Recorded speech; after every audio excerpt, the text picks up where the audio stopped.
हे मेरे प्यारे बच्चों, मैं जानता हूँ कि तुम्हारे अंदर यह सवाल बार बार उठता है, मेरा मन प्रभु में क्यों नहीं लग पाता। मंदिर जाता हूँ, पूजा करता हूँ, नाम लेता हूँ, फिर भी अंदर वह शांति या भाव क्यों नहीं आते। यह प्रश्न तुम्हारे जीवन में तब उठने लगे तो जान लो कि तुम्हारे अंदर परमात्मा से जुड़ने की सच्ची तड़प है। बस उस तड़प को राह देना सीखना है। बच्चे, मैं आज तुम्हें इसी सत्य को बताने आया हूँ। इस सत्य को पूरा सुनने से पहले इस चैनल को सब्सक्राइब कर लेना और कमेंट में ओम नमः शिवाय लिख देना। मेरे बच्चे, तुम्हारे जीवन में दौड़ भाग है, जिम्मेदारियां हैं, चिंताएं हैं। तुम्हारे अंदर कभी परिवार की चिंता बैठ जाती है तो कभी कामकाज या भविष्य का डर जकड़ लेता है। ऐसे में जब तुम प्रभु के पास बैठने का प्रयास करते हो तो तुम्हारे अंदर वे सभी उलझनें साथ बैठ जाती हैं और तुम्हें लगता है कि तुम्हारा मन मेरा नाम लेते हुए भी कहीं और दौड़ चला जाता है।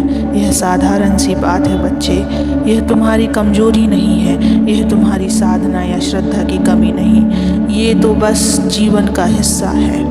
बच्चे, तो समाधान क्या है? समाधान यह है कि जैसे नदी में रुक रुक कर जमी गंदगी धीरे धीरे बैठने लगती है, वैसे ही तुम्हारे भीतर की दौड़ भाग तब थमने लगेगी जब तुम कुछ पल मेरे नाम में पूरी सहजता से बैठने का नियम साधोगे।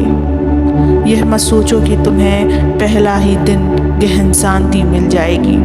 यह मत सोचो कि तुम्हें तुरंत मेरा साक्षात्कार हो जाएगा।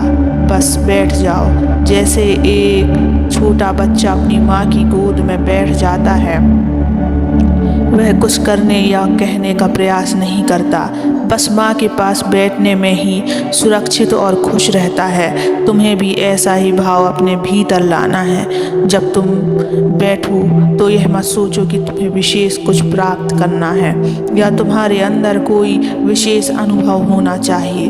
बस बैठो, आंखें बंद करो, मंदिर में मेरे विग्रह को देखो, नाम ले लो।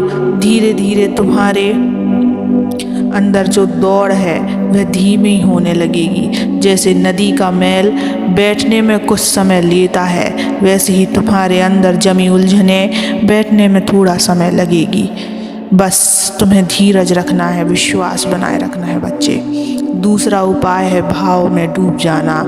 तुम्हें यह जानने का प्रयास नहीं करना है कि तुम्हें क्या मिलेगा, यह कब मिलेगा। बस यह भाव ले आओ कि मैं उस सत्ता में बैठा हूँ जो मेरा रक्षक है, मेरा सहारा है, मेरा परम आश्रय है। यह भाव ही तुम्हारे अंदर वह स्थान बनाएगा जो आगे चलकर तुम्हारे अंदर श्रद्धा और समर्पण का दीपक जला देगा। तुम्हारे जीवन में जो दौड़ है, जो परेशानियां हैं, जो चिंताएं हैं, उनका समाधान तब होगा जब तुम्हें यह विश्वास होगा कि जो मेरा है वह मेरा ही रहेगा, जो मेरा नहीं है वह अगर चला गया तो वह कभी मेरा था ही नहीं। यह भाव लेकर बैठो तो तुम्हारे अंदर एक गहन शांति उतरने लगेगी। तीसरा उपाय है नियमित नाम लेना।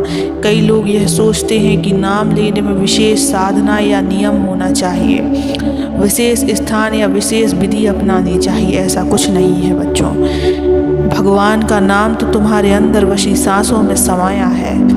जब तुम सांस लो तो बस यह भाव ले लो, मेरा शिव मेरे साथ है, और जब सांस छोड़ो तो यह भाव ले लो, मैं शिव में समाहित हूँ। यह साधारण सा उपाय है जो तुम्हारे अंदर श्रद्धा और सहज भाव जगाएगा। चौथा उपाय है दूसरों में मेरा अंश देखना। तुम्हारे भीतर जो बेचैनी है वह तब कम होने लगेगी जब तुम दूसरों में मेरा रूप देखोगे।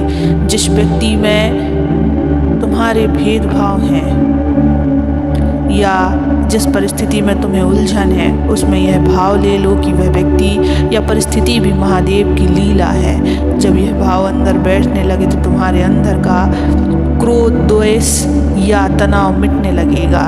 जैसे जैसे यह मिटेगा तुम्हारे अंदर नाम जपने या मेरा स्मरण करने में सहजता आती जाएगी।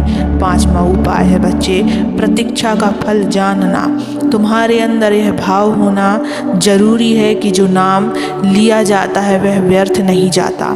जो पल नाम में बैठने में समर्पित किया जाता है वह कभी खाली नहीं जाता। जैसे एक छोटा सा पौधा सींचने में तुम्हें तुरंत फल नहीं मिलता, वैसे ही नाम लेने में तुम्हें पहला फल तुरंत ना मिले तो यह मत सोचो कि तुम्हारी मेहनत बेकार है। जो नाम लेता है वह अंदर से धीरे धीरे मजबूत होता जाता है।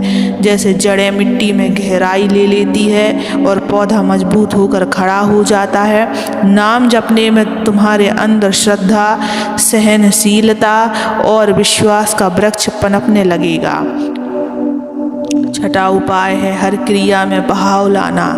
कई बार तुम यह सोचते हो कि तुम्हें मंदिर या साधना के विशेष स्थान में बैठने से ही नाम लेना है, तभी वह फल या सफल होगा। यह धारणा तुम्हारे अंदर नाम और जीवन के बीच दीवार खड़ी कर देती है। नाम तो जीवन का हिस्सा है, जैसे तुम्हारी सांसें तुम्हारे जीवन का हिस्सा है। जब खाना बनाओ तो यह भाव ले लो कि यह अन्न तुम्हारे नाम का हिस्सा है। जब काम करो तो यह भाव ले लो कि यह श्रम तुम्हारे नाम का हिस्सा है। जब दूसरों से संवाद करो तो यह भाव ले लो कि यह संवाद तुम्हारे नाम का हिस्सा है। तुम्हारे अंदर का नाम धीरे धीरे जीवन में घुलने लगे तो तुम्हारे अंदर अलग बैठने या नाम लेने में जो तनाव है वह मिटने लगेगा। मेरा तुम्हें यह अंतिम संदेश बच्चे, भक्ति में मन तब लगेगा जब तुम यह जान पाओगे कि यह दौड़ भाग, यह उलझने, यह उतार चढ़ाव तुम्हें इसलिए दिए गए हैं ताकि तुम्हारे अंदर नाम लेने की तड़प जगे, समर्पण का अंकुर फूट सके। तुम्हारे अंदर जो बेचैनियाँ आती रहती हैं वे तुम्हें यह संदेश देती रहती हैं कि तुम्हारी आत्मा में परमात्मा से मिलने का स्थान रिक्त है और यह स्थान केवल नाम और विश्वास से ही भर सकता है। बस बैठो, साधारण भाव से बैठो, नाम लो, थोड़े पल शांत रहो। अगर एक दिन में यह भाव ना बने तो मत घबराओ, यह धीरे धीरे जमेंगी जैसे मिट्टी में पानी समाता है। अगर आज तुम्हें नाम में मन नहीं लगे तो भी मत रुकना, बस बैठने का नियम मत छोड़ो। अगर आज तुम्हारे अंदर श्रद्धा कम है तो भी नाम लो, अगर विश्वास कम है तो भी नाम लो। नाम लेने से विश्वास अंकुरित होने लगेगा। याद रखें, मैं तुम्हारे अंदर हूँ, तुम्हारे साथ हूँ, तुम्हारी सांस में हूँ, तुम्हारे नाम में हूँ। बस तुम मेरा सहारा लो, मेरा नाम लो और विश्वास करो कि जो मेरा नाम लेता है, जो मेरा सहारा लेता है, वह कभी अकेला नहीं रह जाता, वह कभी अशांत नहीं रह जाता, वह कभी खोता नहीं है, बल्कि वह हर पल उस राह में आगे बढ़ने लगता है जो उसे मेरे साथ ले जाए। तुम्हारे अंदर का नाम ही तुम्हारे अंदर का प्रकाश है, इसे मत बुझने देना।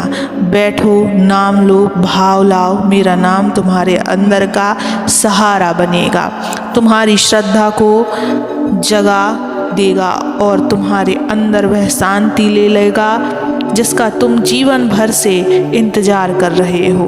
बच्चे, कभी भी मत घबराना, मैं सदैव तुम्हारे साथ हूँ। ओम नमः शिवाय।